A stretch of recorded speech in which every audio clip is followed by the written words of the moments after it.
Caught my wife cheating with her boss who's also a celebrity. Story 1. Caught my wife cheating on me with her boss who happens to be a celebrity. Just like that, my whole life is gone. Her and I have been married for 6 years, but we've been together for 15. We only have one kid. We are a lesbian relationship, and I had no idea she was interested in guys until this occurred. I'm not sure I even know who she is anymore. She's not aware that I discovered it, and I'm still not emotionally prepared to address her right now. I haven't seen her in about 4 days, and she won't be returning home until Friday due to crucial business concerns, but I now know that it was also a made-up lie. She's presumably with her employer, reveling in her wealth and success. I just discovered out because all of our phone data had been synchronized when I upgraded my phone, and the texts were simply there. I can't seem to get it out of my thoughts. I never saw a reason to be skeptical of her since I trusted her so much. We've been together since we were kids and she'd never let me down. I'm completely taken aback, and I have no one to talk to since, after all, she's still my wife, and I don't want to hear anybody speak negatively about her. I'm quite sure this is no longer going to function. She dumped me for a guy, not another woman. I recognize a good-looking guy when I see one, and he is unquestionably one of them. I can't compete with him since he's wealthier and more successful than I am. I've seen him in movies and TV programs, and I've seen him in person. I used to have a lot of respect for him. I've never felt so belittled in my life. I'm not sure where I went wrong since everything went just as intended. We promised our kid a nice family, and she sabotaged it. Right now, he's the only thing keeping me sane. I would have done something risky if it hadn't been for him. She earns more money than I do, and divorce will be quite expensive. I'm still debating if I want to do it right now. Maybe she wants one as well. I need to speak to her, but doing so makes it real, and I'm not ready to confront that yet. I'm at a loss on what to do. I'm completely lost. I'm too old to start anew. What lady would want me at my age? And even if they do, it won't be the same connection I had with her. I let myself and my kid down. He should not have to bear the repercussions of her acts and my failing. He did not choose to be born into this world. We made a decision and made a pledge, but it didn't get us anywhere. I want to seek treatment and legal counsel, but for the time being, all I actually need is a buddy. Edit, there's simply so much to do, but I'll do my best. I never anticipated things to go so wrong, but my wife will return on Friday. On the same day, I'll be meeting with a divorce lawyer. I'm hoping I can put on a brave front and pretend everything is well. I intend to conceal the fact that I am aware of her affair. This will put me one step ahead of the divorce proceedings, which will make me feel a lot better. It also allows me more time to collect proof. Please send me your best wishes. Update, my STBX is vehemently opposed to the divorce and wants us back together. She is in such a state of desperation that she has had to seek the assistance of her family. Of course, she got it. Divorce will be very difficult since she refuses to cooperate. I still have no understanding what's going on half of the time since I've despised legal jargon. I eventually spoke with her affair partner last Sunday after threatening to expose him. I'm embarrassed that I allowed myself to do it, and the language I used wasn't exactly courteous. I was seized by rage. I'm amazed we were able to get an agreement on meeting. If it hadn't been for his lovely wife, I would have slammed his head against the table as soon as I saw him that day. LOL. He apologized, and I could see he was earnest in his apology. He started telling me that he told her about his open marriage with his wife and that he never ever suggested sleeping with her. STBX. He had that much faith in my wife. In reaction to his statement, my STBX said that our marriage was no longer as thrilling as it once was, and I reportedly stated that sleeping with other people was also okay. Their affair did not begin immediately after that, rather, it developed gradually. AP's wife claimed to have slept with my wife as well. When she inquired if I was sleeping around, my STBX answered that I didn't want it just yet, but that I was completely happy with what she was doing as long as no one talked about it until I asked. I never stated this, and I never thought our marriage was boring. Every day was magnificent with her. We do have a routine, but I like it. It made me want to do something. She lied to each and every one of us. It stings. I'm not sure I trust AP, but he has no motive to lie since he provided me documentation of her stating this. I've gone missing on my STBX. While my kid is with her, I've been staying someplace else. She has been pestering me incessantly, seeming to care. Even if she did, the harm has already been done, and it's too late to undo it. It's excruciatingly painful, yet I'm also numb. I'm simply laughing at the scenario. She had a lot of fun with me. Even after everything, I still have a lot of feelings for her. I think about reconciliation from time to time, hoping that things will return to normal, that I'll recover from this, and that will be stronger as a result. But I know I'm worth more than this. Much, much better. I'm not a perfect person, and I've done some dubious things in my life, but I know that the good in me exceeds the bad. I'm a wonderful person who does not deserve this. I tried to be a good wife to her, and I did everything by the book. Nonetheless, this did not deter her from cheating. If he is, there is nothing wrong with me. It is not my fault that she is unhappy in her life. Friends and relatives from all around the globe have been sending me messages of encouragement. It caused my divorced parents to argue merely to come up with methods to cheer me up. It's adorable, in my opinion. I've been considering going to Australia. Is this ever possible? Is it possible for me to bring my son? I'm thinking of bringing this up with my lawyer. I was speaking with an old acquaintance who lives nearby. And guess what? She also divorced her spouse 2 years ago. She has been a great source of comfort for me. Sometimes your life is polluted by negative memories and you end up all over the place. Then all of your relatives and friends appear out of nowhere to pick up your shattered pieces. Then it doesn't seem so horrible anymore. I wish I could be there with them. I can't wait to get out of here. Story 2. My wife cheated and it's still fresh. My wife cheated on me and is still chatting to the men with whom she flirted. She said that they are now just her friends and that she does not want to be in a relationship with them or anyone else, including me. She only communicates with them over Discord and refuses to give them any of her personal information. She engages them in a phone game. She told me a little less than 2 weeks ago that she wants to be separated and given a break so that we may be married in name only and I don't lose her insurance. Because of college and our kid, I am forced to share a room with her. I'm trapped in an emotional rut, seeking up information from marital assistants and other sources. Some days are easier than others. I'm always going back and forth in my head between wanting to figure things out and needing to speak to someone.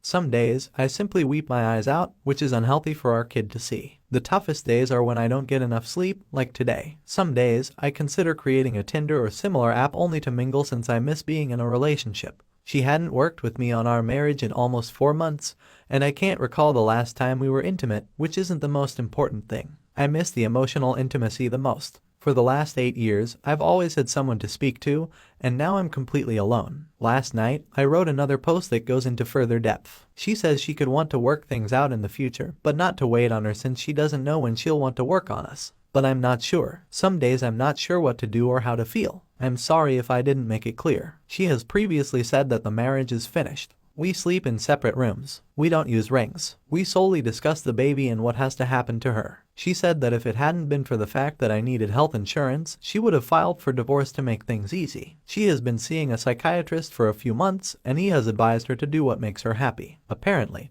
what makes her happy is traveling around the globe by herself, meeting friends from all over, and knowing she has a kid who is properly cared for without the want to see her every day as I do. I just wanted to express how much I appreciate all of your advice and words of support. I'm at home alone with my kid today, taking care of her as usual, so I've been busy. But you've all given me a lot to think about. Edit. I've begun looking into free divorce consultations to understand what my alternatives are. As many of you have said, I need to make sure I have a backup plan. I must consider if making the initial step is the best option for me and my kid. I'm not sure how many of you are following my tale, but I found a lawyer. The longer I remain, the more alimony and child support I will be able to collect from her in the future. It also allows me to advance in my studies. It makes no difference who serves who papers. So the longer I can stay here, the better it will be financially for me and my kid. A few of you asked whether I was seeking for another female to chat to. I'm not prepared. I won't be fair to any lady I want to date if I can't stop thinking about these things. I've been focusing a lot on myself as a person over the last several months. For the first time in my life, I feel confident in proclaiming that I am an excellent father to my daughter. However, I am also working on myself as a person. Story 3. My wife cheated on me, so I waited until she moved on to cheat with her. I was solely dating this lady and we were in a committed relationship. She had entered this relationship with some apprehension. She had informed me that anybody she dates only lasts 3 weeks before she moves on to the next one because the males manage to do something to cause them to part ways within that time frame. Her buddies, who didn't want to get too close to me since they knew I'd be gone soon, confirmed this. She was a divorced mother with a cheery attitude who was easy to get along with. I made it through the first 3 weeks, and her friends warmed up to me. We were with each other every chance we had. Weekends were spent visiting friends at local clubs and gatherings, drinking, dancing, laughing, teasing, obnoxiously making out, and going home to sleep. She had now come to recognize me as a faithful spouse who didn't goof up by chatting to other ladies. After almost 2 years together, she was at dead crossroads in her life and needed to make a choice about finding a new career. She'd been out of work for a time, and her property was becoming a major burden. She had talked with a longtime acquaintance who told her that there are lots of employment in her profession in Phoenix as it was a significant move from Buffalo, NY, but she wanted to try something new. She departed on Easter of that year and relocated to Phoenix. Because I loved her, my tender heart vowed I'd be there in November. We never crossed one another's paths and constantly communicated. I went down a few months later to see whether I'd enjoy the new city. We quickly returned to the honeymoon period, and my brief vacation was coming to an end. I met her colleagues and found them to be kind, that they would keep an eye out for her till I returned permanently. By the end of October/beginning of November, I've driven across the nation to live with her and her 2 teenage kids. Everything is fantastic. It's the first time we've ever shared a home. We had to become used to each other's routines. I was a die-hard gamer, and my favorite game was Madden. I played every day, and our month together was a learning experience. I had no idea she was on 2 sorts of medications when I was with her. One to help her stop smoking, Chantix, spelling, and the other an antidepressant. She wasn't taking them as prescribed, so she started self-medicating with booze and smokes. Her budgeting abilities were appalling, as I realized. We lived in a home she chose that was too expensive for her income alone, and that didn't include transportation or food. I'd begged her to accompany me to the grocery store and bring the kids. That was one of the possible arguments we had. Another example was spending money at Starbucks rather than creating it at home. It was not affordable to spend $1.20 each day at a coffee shop for 3 people, followed by lunch and supper outdoors. We lived in a large home. I was cooking and shopping while also seeking for a new job. We were able to sit on opposite ends of the home without seeing one another because of this house. The main point of contention was a bottle of wine. I had purchased a large bottle to use in the kitchen. I was searching for it furiously. I'm prone to forgetfulness, but I remembered exactly where I'd put it. I asked her whether she had seen it in the sweetest and most loving tone I could muster. She then went to the garbage bin and inquired whether it was what was in there. I freaked out. One of the reasons I freaked out was because I grew up in an alcoholic environment where this sort of behavior was the norm even when everything was locked up. She also grew up in an alcoholic home where her mother was a horrible influence, which contributed to more than half of the events in her life. This incident between us drove me to shut down. I can't speak when I shut down because it's going to be savage. I need some time to relax. But nobody of us was willing to budge. It took about 2 weeks for us to get on the same page. My birthday was the next month. We were resuming our relationship. We attended to her daughter's function that night. I didn't want to irritate her when all I wanted to do was spend the day dancing and drinking. The kids wanted to go with us by the time the kids' event was completed, and we left them off at home. The time was 11 p.m. I'm becoming irritated since I wanted to have my one drink with her before midnight. We arrived in the bar around 11:55 p.m. She began to complain about how weary she was and so on. We had that drink and a few dances, and then she runs into someone she knows. They talk for an hour without ever mentioning me. When it concluded, I was like, "Who's that?" She went on to say it was the girlfriend of the maintenance guy's son. I inquired as to why she did not introduce me. She said she had not considered it, so we headed home. It was surprised that we didn't have birthday. Instead, I slept with a practical stranger. As the new year approaches, I find myself missing my children. So I took a flight to New York to surprise them. I gave her money to pay the past rent and the current rent due before I left. She was taken aback, but I assured her it had to be done. I sent everyone New Year's wishes from New York, in between time zones and technology. Her kid was supposed to have them, but she didn't and felt cheated. I returned a week after New Year's and the home is freezing. I was being avoided. Hey, there's something wrong was overloading every sense of my existence. Because of year-end audits, she was working late every night. I had supper prepared for her. I sat down at the table with her and asked her how her day had gone. She conversed, but then she claimed she was sleepy and go to bed. I awakened one night when we were asleep. I had a strong feeling of foreboding. The only thing that was lacking was the ominous music. I went downstairs into the kitchen to look for her purse. We've always had an open door policy, so if you need anything, just let me know, and if it has to be replaced, it'll be replaced. Because she couldn't afford it, she shut off her phones throughout the relocation to Arizona. I gave her an additional phone I had left over from my divorce. I went straight to the phone, like if I was led there. I opened it and went through the paragraphs. After browsing through some random text, I came upon it. You adore me. I adore you as well. Out of shame, I shut the phone door. What in the world did I just read? Perhaps it was a joke. Nope. I then reviewed every text message that came before and after that one text message to get a sense of what was going on.